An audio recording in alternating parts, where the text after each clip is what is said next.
So the single arm flat dumbbell chest press, it's a great variation when you're really trying to get more core work. And the biggest thing is you're going to need a wide stance.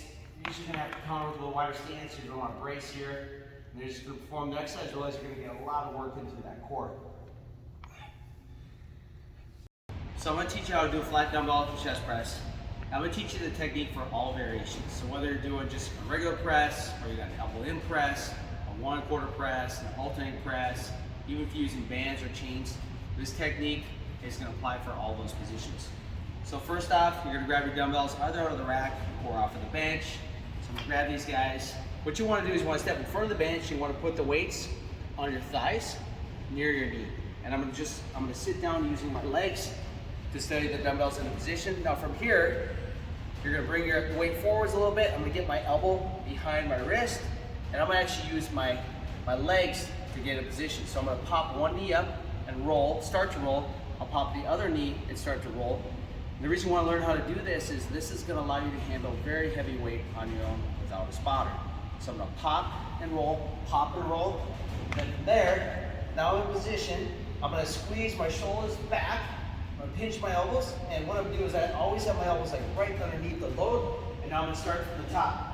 Okay, and again, this technique will apply for all variations. I'm going to squeeze my shoulder blade into the bench, and I'm going to come down and out, up and in. I'm going to come down and out, up and in.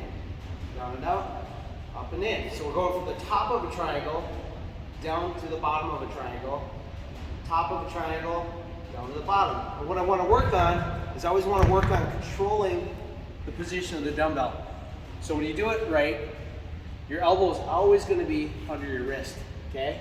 So if I have a single arm, I'm going to have my elbow under my wrist.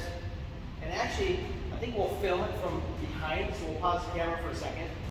When you're doing your press, you really want to think about that triangle. So right now I'm at the top of the triangle. I got my shoulder blades squeezed into the bench. I'm going to come down and out to the bottom of the triangle. And you literally want to bring those dumbbells ideally down towards your chest, touching your chest, up and in, okay? Another variation is you can use this type of grip. It allows you to go much deeper. See how much deeper I can go? Up and in, down and out. This would be a parallel grip, up and in. You can also do a parallel grip with your elbows in towards your side, okay? So you got two different options for the parallel grip. But back here, and we're always trying to keep our elbow underneath the load, okay? I don't want my elbow in front of the load. I don't want my elbow behind the load. The elbow is always underneath the load, okay? And you also have the one arm position like this. You have the quarter out of the bottom, up and in. So you have all these different variations. Now what I've done, I'm gonna pop up. I always want to make sure I finish my rep at the top.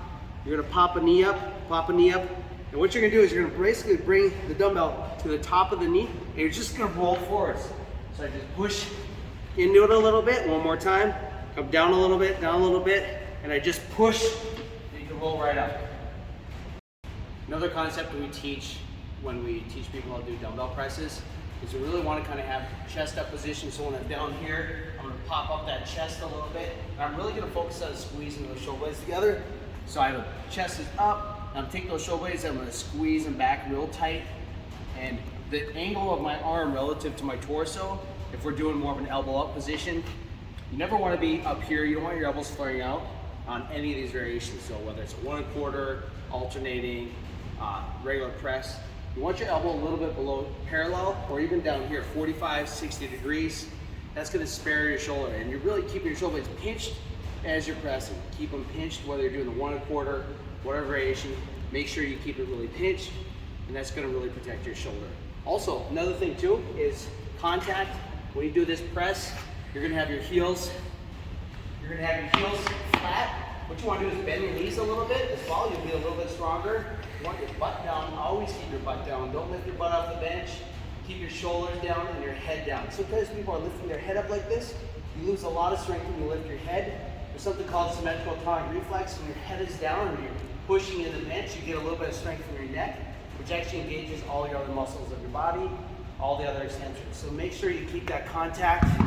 Head down, shoulder blades squeezed tight, butt down, feet down, and a little bit of bend in that knee.